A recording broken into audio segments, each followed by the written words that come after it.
മഹേഷ് നാരായണൻ സംവിധാനം ചെയ്ത് മലയാളത്തിന്റെ മഹാനടന്മാർ മമ്മൂട്ടിയും മോഹൻലാലും ഒന്നിക്കുന്ന പാട്രിയോട്ട് പടത്തിന്റെ പ്രൊമോഷൻ വേളയിൽ മമ്മൂട്ടി പറഞ്ഞൊരു കാര്യം ഓർമ്മയുണ്ടോ? പാട്രിയോട്ട് ഒരു നടന്ന കഥയല്ലെന്നും നടക്കുന്ന കഥയല്ലെന്നും ഇത് നടക്കാൻ പാടില്ലാത്ത കഥയെന്നാണ് മമ്മൂട്ടി പറഞ്ഞത്. സത്യത്തിൽ ഇത് ശരിയാണോ?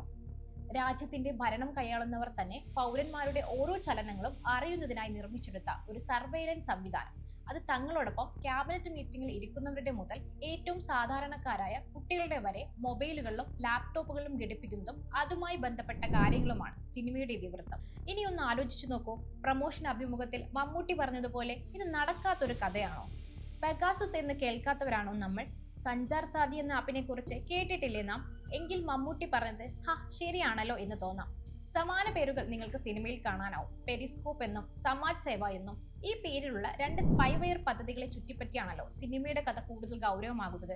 ഇവ രണ്ടും തികച്ചും ഫിക്ഷണൽ ആണെങ്കിൽ പെഗാസസ് സ്പൈവെയറും സഞ്ചാർ സാധി ആപ്പും തീർത്തും റിയൽ ആണ്. നരേന്ദ്രമോദി ഗവൺമെന്റ് തങ്ങളുടെ രാജ്യത്തെ പൗരന്മാരെ അവരുടെ മൊബൈലുകൾ വഴി തന്നെ അവരെ ഇപ്പോൾ വാച്ച് ചെയ്യാൻ ഉപയോഗിച്ച സ്പൈവെയർ പദ്ധതികൾ. സിനിമയിലുടനീളം ആവർത്തിച്ച് കേൾക്കുന്ന ഒരു വാക്ക് സീറോ ക്ലിക്ക്. പെഗാസസ് വെളിപ്പെടുത്തലുകളുടെ സമയത്ത് ഏറെ ചർച്ചയായ അതേ പദം. ലക്ഷ്യമാക്കപ്പെട്ട വ്യക്തി ഒന്നും ചെയ്യാതെ, ഒരു ലിങ്ക് പോലും അമർത്താതെ, ഒരു ഫയൽ ഡൗൺലോഡ് ചെയ്യാതെയും അയാളുടെ സ്വകാര്യതകളിലേക്ക് ഭരണകൂടം ഇടിച്ചു കയറുമെന്ന ആശയം. അന്തരിച്ച മനുഷ്യാവകാശ പ്രവർത്തകനും ഡൽഹി യൂണിവേഴ്സിറ്റി അധ്യാപകനുമായ സയ്യിദ് അബ്ദുറഹ്മാൻ ഗീലാനിയുടെ കുടുംബം മക്തൂബിനോട് പറഞ്ഞൊരു കാര്യമുണ്ട്. അദ്ദേഹം തുറന്നുപോലും നോക്കാത്ത അദ്ദേഹത്തിന്റെ ഫോണിൽ വന്ന ഒരു മെസ്സേജാണ് ആ ഫോൺ പെഗാസസ് വഴി ടാപ്പ് ചെയ്യപ്പെടാൻ കാരണമായത്. സുപ്രീം കോടതി ജഡ്ജിമാർ മുതൽ രാജ്യത്തിന്റെ പ്രതിപക്ഷ നേതാവ് രാഹുൽ ഗാന്ധി വരെ വലുതെന്നോ ചെറുതെന്നോ ഇല്ലാതെ നൂറുകണക്കിന് പേരാണ് പെഗാസസ് വഴി മോദി ഭരണകൂടത്തിന്റെ സർവൈലൻസ് ടാർഗറ്റ് ലിസ്റ്റിൽ ഉണ്ടായിരുന്നത്. തന്നെ UAPA കുറ്റവാളിയാക്കി ചിത്രീകരിക്കാൻ തന്റെ ഇലക്ട്രോണിക് ഉപകരണങ്ങളിൽ സ്പൈവെയർ കയറ്റിയെന്ന് ഒരു ആക്ടിവിസ്റ്റ് ഈ സിനിമയിൽ ക്യാമറയോട് പറയുന്നുണ്ട്. അതും മമ്മൂട്ടി പറഞ്ഞതുപോലെ നടക്കാത്ത കഥയല്ല. ഭീമ കൊറഗേവ് കേസിലും എൽഗാർ പരിശോധ കേസിലുമുള്ള പ്രതികളെ അറസ്റ്റ് ചെയ്തപ്പോൾ അവരുടെ ലാപ്ടോപ്പുകളും ഫോണുകളുമാണ് പ്രധാന തെളിവുകൾ എന്ന് പറഞ്ഞുകൊണ്ട് പിടിച്ചെടുത്തിരുന്നത്. രാജ്യത്തെ തന്നെ ഏറ്റവും പ്രമുഖരായ മനുഷ്യാവകാശ പ്രവർത്തകരാണ് ആ കേസിൽ അറസ്റ്റ് ചെയ്യപ്പെട്ടത്.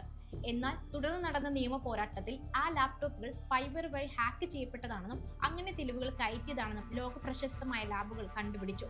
മലയാളിയായ സാമൂഹ്യ പ്രവർത്തകൻ റോണ വിൽസന്റെ ലാപ്ടോപ്പ് അടക്കം.